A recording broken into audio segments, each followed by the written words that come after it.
It, Nasha? Yeah, let's do it. I'm excited to talk to you. Me too. So welcome everybody. I'm Salma, author of The Essential Story, and in honor of Rare Day later this week, which affects 1 in 20 people globally, 95% of rare diseases don't have a cure. But I wanted to do a spotlight on an inspiring and beautiful story. So I'm honored to have Nasha here. She's the co-founder of the FOXG1 Foundation, Rare and Neurological Disease Statistics. She's a mom of 3. Her youngest, Amara, who just turned 5, has rare disease Handbook syndrome. And she's also, full disclosure, one of my best friends. So I'm really happy to be having this conversation. And Nasha, have the most amazing story. And I know that it's something that we're all really excited here and by. So why don't you begin with your journey and how you started and how you felt? Yeah, so I thank you, Salma, for having me on this. I love your brand, as you know, and everything that it stands for. And Rare Disease Day is a really special day. It's this Sunday, and we celebrate it basically during the week to bring awareness. And like you mentioned, 1 in 20 patients, 1 in 20 people in their life will have a rare disease. And so it's really an important area to shine a light on. And for me, I had no idea about this industry, this area, nothing about it until my own daughter, Amara, at 7 months old, started having seizures. And there was a day that she had 100 seizures in one day. And this is a small 7-month-old baby. And a couple months later, we received her diagnosis. And what was really, what hit me hard was when she started having seizures, her neurologist told us that, look, she's been pretty healthy and, until now. So hopefully this will just be a blip in her childhood, and we'll do a bunch of testing and we'll find out that it's nothing, or she'll have just some, educational delays. It won't be a big deal. And then what we ended up finding out after doing all the genetic testing is that she had one of the worst diagnoses that we could have expected. So she has a diagnosis of FOXG1 syndrome, which basically means her FOXG1 gene, it's a gene that we all have, has a mutation in it. And this is one of the most critical genes for brain development. It's one of the first genes that actually gets formed as we develop as human beings. And even though it's a small gene, it basically tells the rest of our body what to do, and it turns on and off, hundreds and hundreds of other genes. So it becomes a pretty big problem. And at that point, when I got that diagnosis and I went, even though they told me don't go online and start reading about it, the first thing I read was, look, most of these children don't walk, they don't talk, they will have seizures, they will have different types of movement disorders, and they will be intellectually, massively cognitively delayed. So I think at that moment was, for me, and I think any parent that gets something like this, you feel powerless, you have incredible grief, but you also are just so scared because the fear factor and the anxiety was what killed me the most. And just processing at that time, right? Like how to go from a diagnosis to then sort of figuring out what to do. Yeah, exactly. And, you could get stuck in that area of grief for quite a long time. And for me, I had read a book about a woman who had lost a loved one. And I remember she said that what helped her is she literally sat in a dark closet and just felt all the pain. She just thought about it and felt it. And because of that, it was able to basically move past her. So I decided to follow that approach. And I literally just I would sit in my closet for hours and just cry and cry. And I would think about, okay, Amara may never speak in her life. She will never get married. She will, have to be dependent for her whole life. I would just think about the worst, and it would be so painful and just so, the pain was excruciating, to be honest. But I sat there with it and felt the grief, and it did work. It did go through me. And then I was lucky that my cousin dragged me to India. She said, you need a 2-week break. We went to India. And that was really a turning point for me because I had a chance to reflect, and I basically had a chance to decide, do I want to continue being a victim of my circumstance? Do I want to continue thinking, why did this happen to me? Or do I want to switch to think, thank God this happened to me, because now I have the ability to make a difference for my own daughter and for so many others. And that was, that trip was it was just a massive inflection point, and it's what changed my journey. And so I think the most amazing thing about your journey, so you came back from India after and time, this 180-degree, and you have, I mean, years later, 5 years later, I mean, what you with, the that you set up and the work, why don't you tell people how you went at that point after India to kind of like what's happened with your career and all the breakthroughs done with both FOXG1. Yeah, and this is, what I get most excited about, because I'm just a normal person, right? And I have no science background. And what I love is that a normal person can change the world. And if I can give anything away to anyone else, is that you can change the world. You can take anything that you see as a tragedy and you could turn it into your biggest inspiration.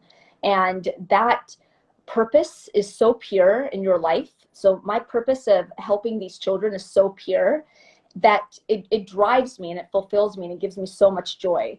So, and I do feel that I'm changing the world in the process. And again, I'm just a normal, everyday person. So that's really something that I hope people take away from this. What I did at that point, I didn't know anything. So I just started emailing. I would email CEOs and heads of R&D at different biotech companies. And I didn't really expect to get any responses, but I did. And that's something I've learned, that if you have a pure purpose and you just put your head down and you work, people will join you and people will help you. So many people basically came and gave me advice and helped me figure out what is the strategy that we should take. If I have a disease that nobody really knows anything about, what should I do? So we started first, and it's me and my co-founder, Nicole, who I would, really have not been anywhere without her, and all of the other FOXG1 parents. We basically banded together and we started thinking about, what do we need to do? And because of all these conversations I'd been having and help I was getting, we realized, okay, nobody knows about this disease, so we have to know about it. So we started getting skin samples from our children.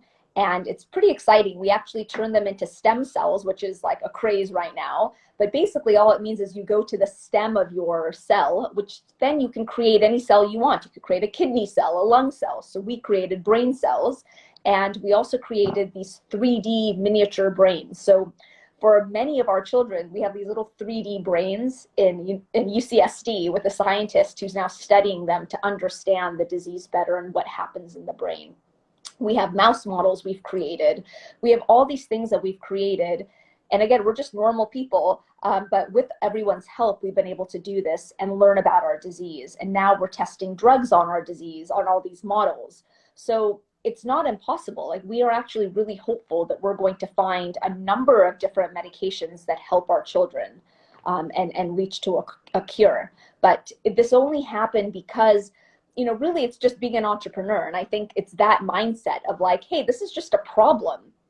And you can't think that it's such a big problem. You just, piece it out and chunk it out and start like tackling it one by one. And all the pieces will come together. And chip at it every day. Every day. Yeah. Keep the focus and just keep going. You talk about, the community parents built around that really has helped you. What is it about? How do you find those parents? How did you come together? Because as a parent, you are the great advocate for your children, right? Yep. How did you find like-minded parents, and how did that help in the journey? Yeah, so we had a Facebook group that was there actually for FOXG1 parents. So I was able to find other parents through the Facebook group, and it really is all working together. So if you look at the board of our foundation, many people will say, hey, board members are people who donate a lot of money and, are famous. And I took a different approach. everyone on our board is a parent. And every board member is doing work. We're all, we all have roles, like I run research. We have a board member who's the CFO. And so I took a different approach that this is I don't think anyone is going to care as much about our particular disease as a parent does. And so that's the approach I took. And we just kind of grew from that. And also we grew internationally. And it's really just kind of running it like a startup, like an exciting startup, and keeping positive. Look, Amara hasn't, I could probably count on my hand the number of times she slept through the night since, she was born, right? All of our kids scream at night. They wake up multiple times. They have seizures. It's hard. It's very hard when you think about actually what parents are dealing with. Our children can't eat properly. They're having operations. There's things that are happening that are very difficult. But despite all that, it's important that the foundation is a positive place. It's a place you come to for hope. And we are trying to look at tomorrow, because we can spend all day just dealing with the grief. But what I think people like about our foundation is that we're positive. And no matter how bad things are today, we're working towards a better tomorrow. And I think that's helped us get all these parents excited and willing to work for free, for countless hours every week on this cause. And I love that story of parents, right? This was sort of early days in the foundation. So you guys have been running now for almost 4 years? Yes, and you're right. The early day, I cannot tell you how stressful that those early days were, where we knew we had all the science we had to do. We did not have any money, and science is expensive. And we had a father in France who was just a normal person, no contacts, like nothing, wrote, I think, about 2,000 handwritten letters, put his child's picture in them, and sent it out to, wealthy business people all over France. We raised our first $750,000 that way. And that is what actually enabled us to get going and start all of this work. And it's just through hard work, love, dedication. It wasn't that we had contacts or we knew this person or that person, nothing like that. So, that's the most incredible journey story. Tell me, what have been some of the big being the mom of Amara? Some of the big, what? Say that again, Salma? Big lessons of being a mom of Amara. Yeah, Amara is, she is my greatest inspiration, and she is the thing when you have a special needs child is they are special, and she is the most special person. And even my other children, like the love that we all have for Amara has truly actually bonded our own family even closer. And even in my husband, something like this could drive a couple apart, but in our case, it's actually brought us much closer together.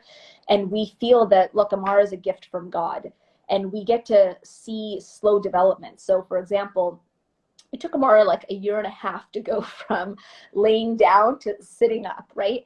With my other kids, I didn't even notice when that happened, right? It was just like a part of their development. With Amara, like every movement, we were like, yes, she's moving more. And we were so excited the day that we saw her sit up. And it's almost like going through life in slow motion.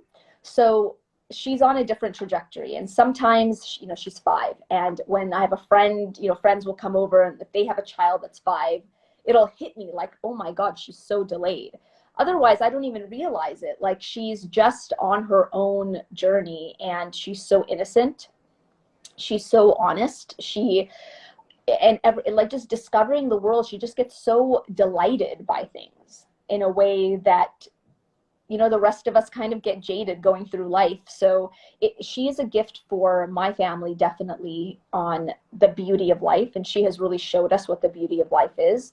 And also she's opened my eyes to special needs children. Again, if you look around, do we really see kids in wheelchairs? There's a reason for that. It's not that they don't exist. It's really difficult for parents of special needs children to take them out and about.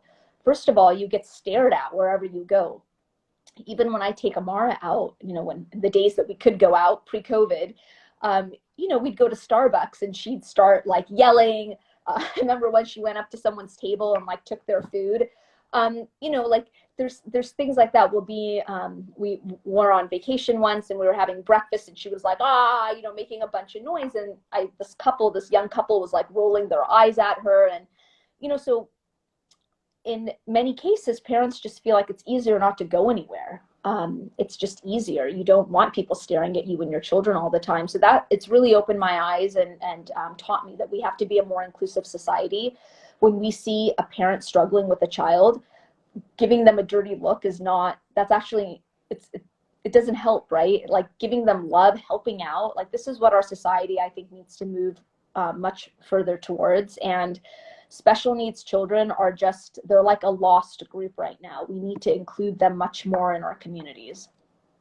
Absolutely. What about rare diseases? How much, you know, this is a week that we're celebrating rare disease. What is it about rare disease that, which makes it a cause that we have to get behind? I'm wearing my FOXG1 shirt. I love it. Me too. Yes. So what is it? Tell us what is it about rare diseases and why it is important to join the force? That's a really good question.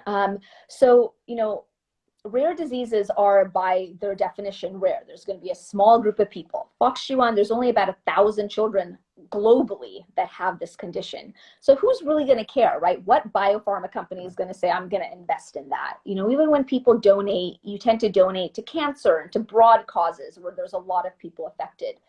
The issue is then there's no treatments for any of these conditions. And when you add up the number of rare diseases, it's massive.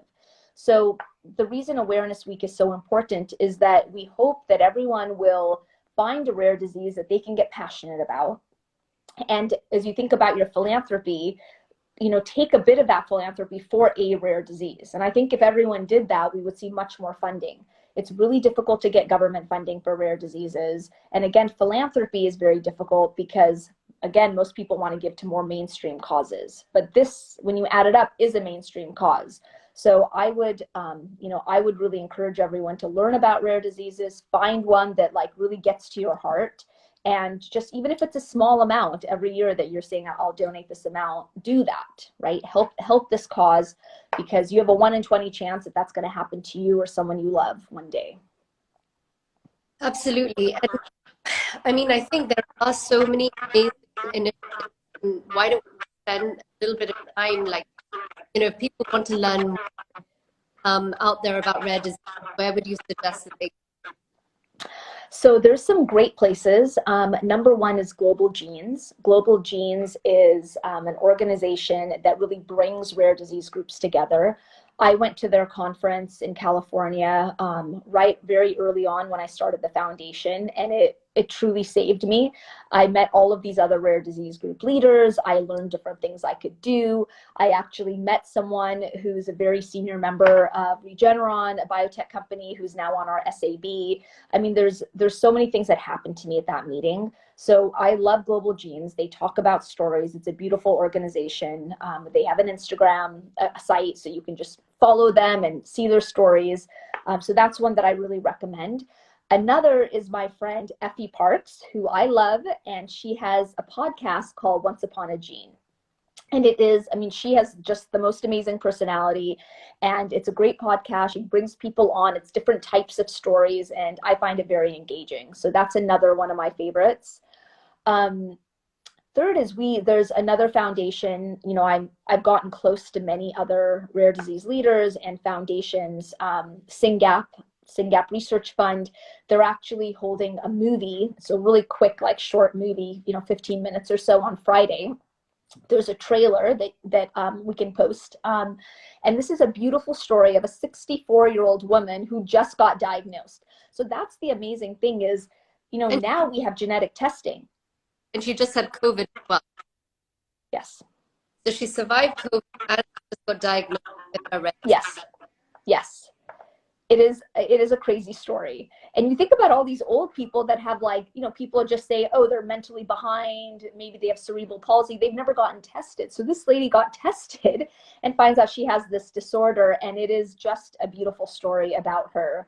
And it's airing on Friday, free, you know, of course. So I think that's another one that is just great to watch. And it's just a beautiful movement with amazing, inspiring people that you don't have to be someone who's in healthcare or has someone with a condition to take part and to gain wisdom from these amazing stories.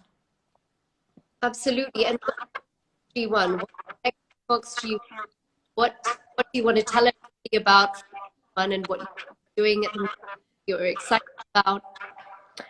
Yes, so we are, you know, the first couple of years were a slog just trying to get our foundation. And now we're at a very exciting point that we can actually start testing these different therapies. I love all of our children, and what really gets me going, you know, it's very difficult, but when a FOXG1 child dies, I think that's something that really hits the community hard. And these are, like, you know, really young children.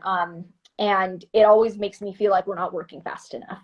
So I think, you know, we have a website, foxg1research.org. We're on Instagram. I think, again, just follow, you know, like the stories that we share, things like that.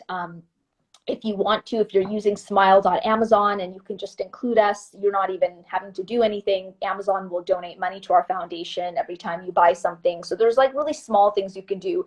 You can buy awesome clothing and water bottles and best t-shirt. Exactly. So you could just, you know, do little things like that that help. And for us, all the money we raise, we give directly to research, right? Like, we're a volunteer-based organization. So that is really helpful. And you can go to our site and see what we're doing. We have a lot of things up there.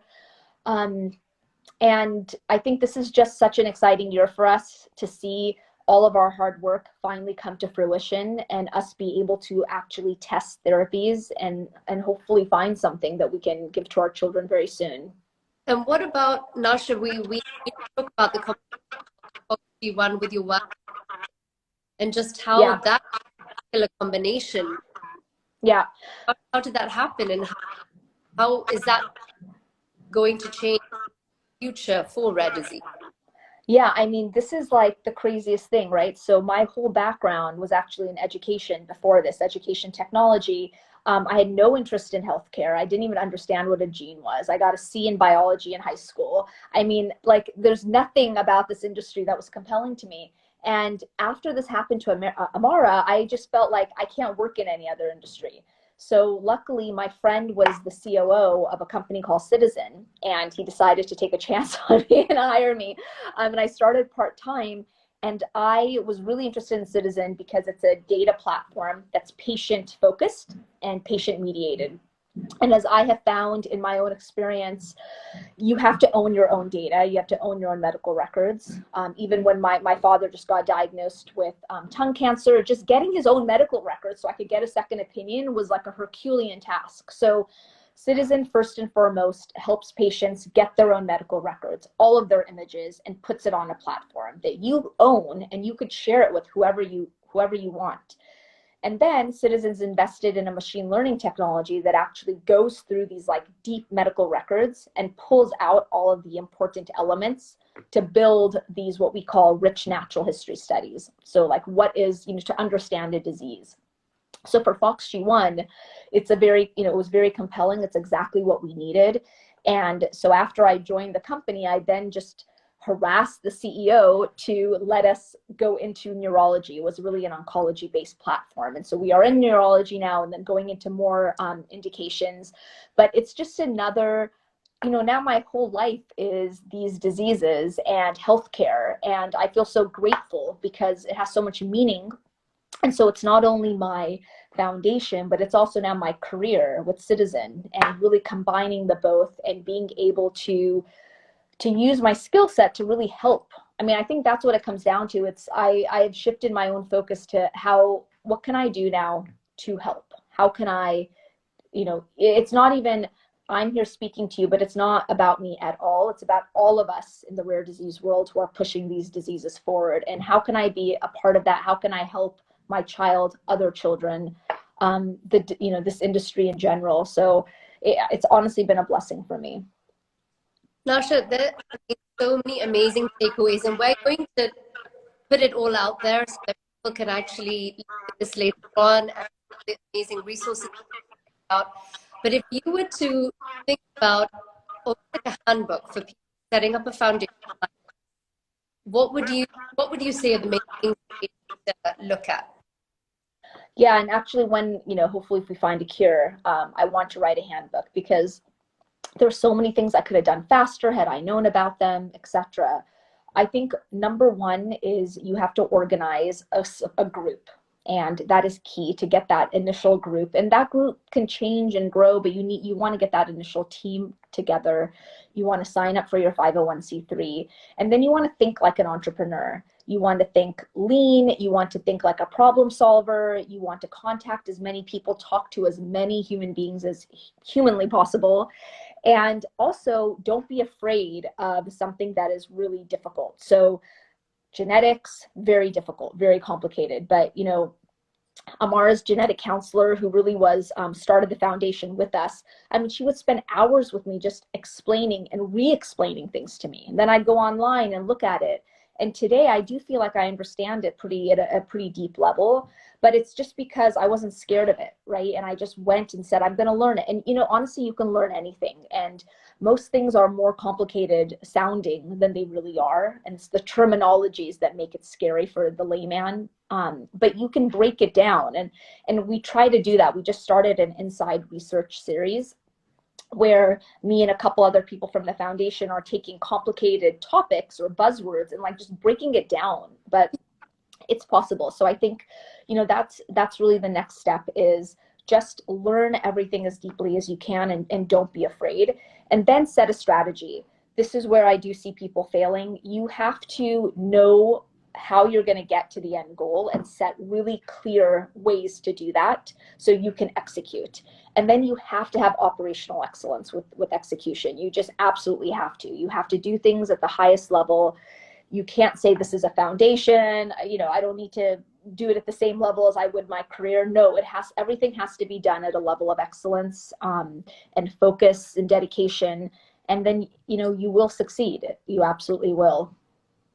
Well, and what about your handbook with parenting?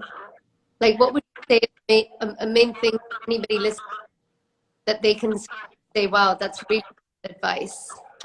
I think the main thing is just do not have expectations for your children. They are all on their own developmental trajectories. And the most important thing is just to enjoy that trajectory with them, regardless if you have a child that's delayed or not. They are on their own trajectory. They are going to be interested in their own things. And if you can just partner with them on that journey and look at the beauty in everything, you will have just such a greater bond with your own children and with your family, with yourself. You'll feel better. The days are long. It's difficult. There's, of course, there's times that I just want to scream at everyone in my family, and I need a break. But I think for me, Amara has really taught me a ton about parenting, and especially, I have an Indian background. My parents always put me at high expectation levels, and I've had to rethink a lot of that and really just be at the level of my children and try to help them and enjoy them as much as possible. Wow, this is all amazing. And so we have a film to watch. We have lots of resources you can all look into. We have causes to donate to. There's a lot out there, and just given us a toolbox of basic determination and just qualities that are important to deal with any sort of adversity in life. Yes, that's right. Yeah, no, Nasha, thank you so much. This is so helpful. Do we have any questions there? Anybody have questions? Well, I'm sure there will be questions at a later point. We'll definitely get to those, and we're going to share all these amazing ones that Nasha shared today. But thank you so much, Nasha. Thank you, Salma, for letting me highlight these rare diseases and why they're important and everything. And I think my takeaway is that, they're really if you truly think about it, there is no such thing as a tragedy, that it is all, these are just things that are happening in our lives. And each one of us is going to go through one or multiple tragedies in our life. And it's truly how we decide to take that tragedy on and how our perception of that tragedy is that defines what the quality of what our life will be. And that is my greatest lesson. And hopefully that's something others can take from this. What a beautiful way to end it, Nasha. So much. Thank you. Thank you, Salma. So inspiring. Have a lovely day. Bye. Thank you. Thanks everyone for listening.